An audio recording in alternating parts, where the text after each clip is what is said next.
इन अधिकारों की रक्षा हम एक जाति से भी नहीं कर सकते हैं। अगर हमें इन अधिकारों की रक्षा करनी है तो हमें बहुजन समाज बनाना होगा, और बहुजन समाज बनाने के लिए हमें जातियों में बांटे गए लोगों में भाईचारा पैदा करना पड़ेगा। और इसकी सबसे बड़ी जिम्मेदारी उन लोगों के कंधे पे है जो ये मानते हैं कि भारतीय संविधान ने हमें अधिकार और स्वाभिमान सम्मान का जीवन दिया है।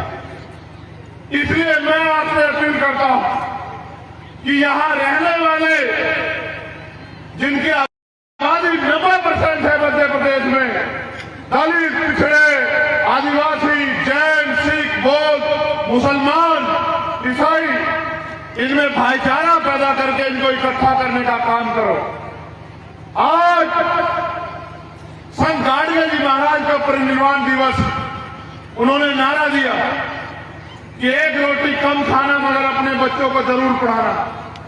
उन्होंने कहा कि अगर खाली ना हो तो हाथ पे रख के खाना, एक कपड़ा कम पहन लेना, लेकिन अपने बच्चों को शिक्षा देना। आज की सरकार ना नौकरी दे रही है ना शिक्षा दे रही है।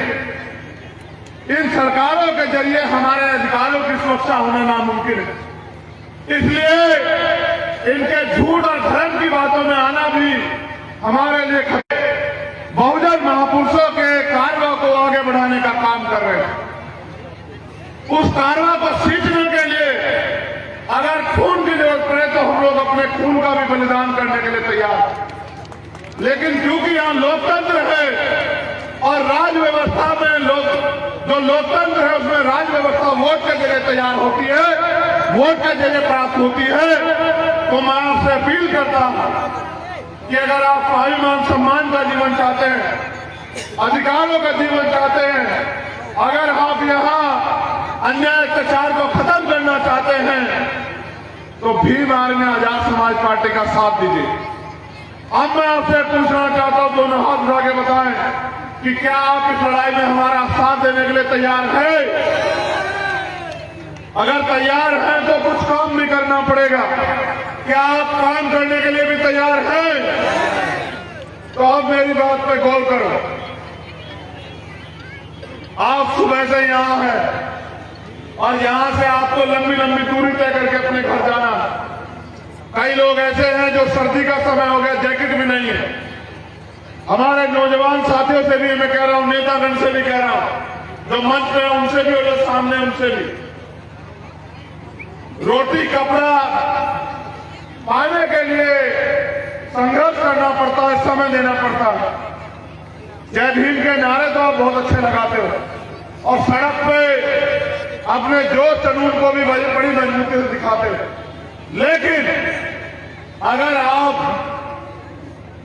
भाईचारा पैदा करके लोगों को जोड़ने का काम नहीं करोगे तो आप यहां ताकतवर नहीं बन पाओगे।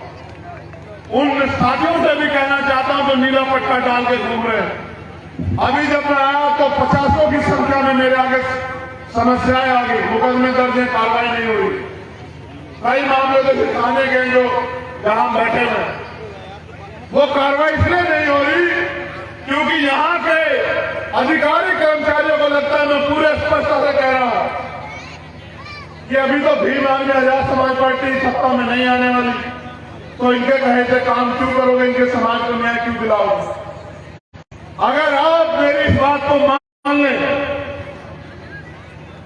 मैं आपसे ये नहीं कहता कि रोज काम करें, हो सकता है परिवार चलाना तमाम तरह की समस्या हो। एक हफ्ते में 1 घंटे का समय भी अगर आप निकालो ईमानदारी से, और अगर जितना साथी यहां मौजूद है, एक में आप 1000 की संख्या में हैं और आप इस तरह से जोड़ने का काम करते हैं, अपनी जिम्मेदारी को अदा करते हैं, मैं गारंटी देता हूं कि जब चुनाव आएगा कम से कम 40 से 50 हजार लोग आपके साथ वहां जुड़ जाएंगे। बस अपनी जिम्मेदारी को समझना है और एक दिन जितना समय हम संघर्ष करने में लगाते हैं उतना ही समय अपनी बात को, अपनी विचारधारा को, अपने संघर्ष को समझा के एक परिवार को एक हफ्ते में जोड़ना है। यहाँ तो ऐसे भी लोग हैं जो 24 घंटे 7 दिन समाज की सेवा में लगे हैं।